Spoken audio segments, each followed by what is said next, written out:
നമസ്കാരം. വേലി തന്നെ വിളതിന്നുന്ന ഏർപ്പാടാണ് രാജ്യത്ത് നടക്കുന്നത് എന്ന് ഒരിക്കൽ കൂടി വെളിപ്പെടുത്തി സ്റ്റോക്ക് മാർക്കറ്റ് കുംഭകോണം നിർണായകമായ വഴിത്തിരിവിലെത്തിയിരിക്കുകയാണ്.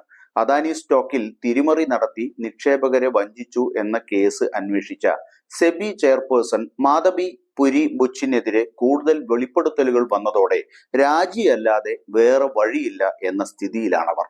മാധബി കൺസൾട്ടൻസി സ്ഥാപനങ്ങൾ നടത്തി ചട്ടവിരുദ്ധമായി മറ്റൊരു കമ്പനിയിൽ നിന്നും കോടികൾ വരുമാനം നേടിയെന്നാണ് വാർത്താ ഏജൻസിയായ റോയിട്ടേഴ്സ് പുറത്തുവിട്ടത്. സെബി ചെയർപേഴ്സൺ ആയിരിക്കെ 7 വർഷം കൊണ്ട് മാധബി നേടിയത് 3.71 കോടി രൂപയാണെന്നാണ് റിപ്പോർട്ട്. രജിസ്ട്രാർ ഓഫ് കമ്പനീസ് രേഖകൾ ഉദ്ധരിച്ചാണ് റോയിട്ടേഴ്സ് വിവരങ്ങൾ പുറത്തുവിട്ടത്. അഗോറ അഡ്വൈസറി എന്ന കൺസൾട്ടൻസി സ്ഥാപനത്തിൽ നിന്നുമാണ് മാധബി വരുമാനം നേടിയത്. മാധബിക്കും ഭർത്താവിനും 99% ഓഹരി പങ്കാളിത്തമുള്ളതാണ് ഈ കമ്പനി. മറ്റു കമ്പനികളിൽ നിന്നും ലാഭമോ ഫീസോ വാങ്ങരുതെന്ന ചട്ടം സെബി മേധാവി ലംഘിച്ചുവെന്ന് രജിസ്ട്രാർ ഓഫ് കമ്പനീസ് രേഖകൾ പുറത്തുവിട്ട് റോയിട്ടേഴ്സ് റിപ്പോർട്ട് ചെയ്തു. സിംഗപ്പൂർ ആസ്ഥാനമായി പ്രവർത്തിക്കുന്ന കൺസൾട്ടൻസി സ്ഥാപനത്തിന്റെ 99% ഓഹരിയും മാധബിയുടെ പേരിലാണെന്നാണ് വെളിപ്പെടുത്തൽ.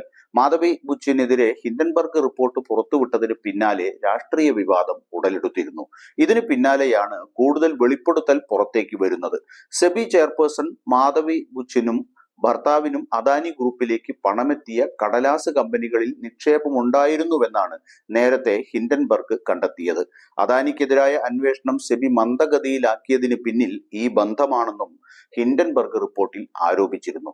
Securities and exchange board of ഇന്ത്യയുടെ മുഴുവൻ സമയ അംഗമായതിനു ശേഷമുള്ള 7 വർഷത്തിനുള്ളിൽ 3.71 കോടി രൂപ സമ്പാദിച്ച ഒരു കൺസൾട്ടൻസി സ്ഥാപനത്തിലെ മാധബി പുരി ബുച്ചിന്റെ 99% ഓഹരി പങ്കാളിത്തം മാർക്കറ്റ് റെഗുലേറ്ററുടെ താൽപര്യ വൈരുദ്ധ്യ നയം ലംഘിക്കുന്നതാണ് എന്നാണ് റിപ്പോർട്ട് ചൂണ്ടിക്കാട്ടുന്നത്.